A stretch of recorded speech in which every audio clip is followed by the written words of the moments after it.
আমরা এখানে দাঁড়িয়ে আজ প্রমাণ করব যে আওয়ামী লীগ যে মুক্তিযুদ্ধের সময়কালীন একটি দল, কিন্তু মুক্তিযুদ্ধের পক্ষের যে দল না, সেটিও আমরা আগামী 5 মিনিটের মধ্যে ইনশাল্লাহ প্রমাণ করব দেশবাসীর সামনে ঐতিহাসিক তথ্যের ভিত্তিতে।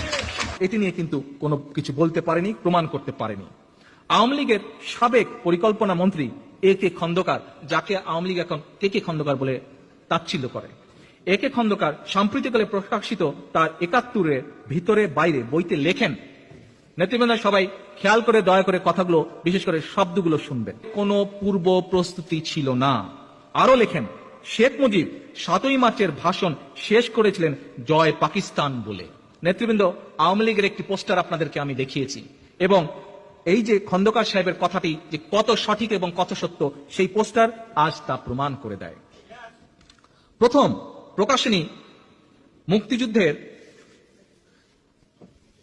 আচ্ছা আমরা বোধহয় একটা ভিডিও মিস করে গেছি না, একটা অডিও মিস করে গেছি। নেতৃবৃন্দ, আপনাদেরকে একটু পিছনে আমি এখন নিয়ে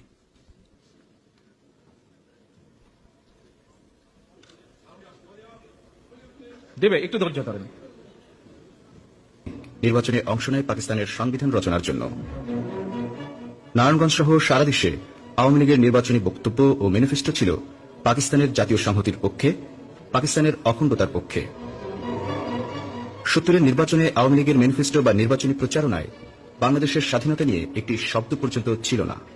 উল্টো শেখ মুজিব রেডিওতে দেওয়া নির্বাচনী বক্তব্যে পাকিস্তান জিন্দাবাদ বলে তার বক্তব্য শেষ করেছিলেন। মুজিব শেষ পর্যন্ত এই পাকিস্তান জিন্দাবাদকে রক্ষা করতেই কাজ করে গেছেন, এবং প্রমাণ আপনারা দেখুন। প্রথমেই আমরা শুনে নেই রেডিও পাকিস্তানে দেওয়া শেখ মুজিবের ভাষণটির কিছু অংশ। We believe that with the support and confidence of the people which our party enjoys, we shall inshallah be able to successfully to meet this challenge. Pakistan Jindabad. চলুন শেষের অংশটি আবার ভালো করে শুনি। Be able to successfully to meet this challenge. Pakistan Jindabad. আমরা কি শুনলাম? শেখ মুজিব নিজের কণ্ঠে পাকিস্তান জিন্দাবাদ বলে ভাষণটি শেষ করলেন। পৃথিবীতে যত রকম টেকনিক্যাল টেস্ট আছে, যে কোনটি কোন মানুষের গলা বোঝা যাবার টেস্ট আছে, এই টেস্ট সবগুলো আমরা এই টেস্টগুলো আমরা ফেস করার জন্য রেডি আছে, পারলে আসেন।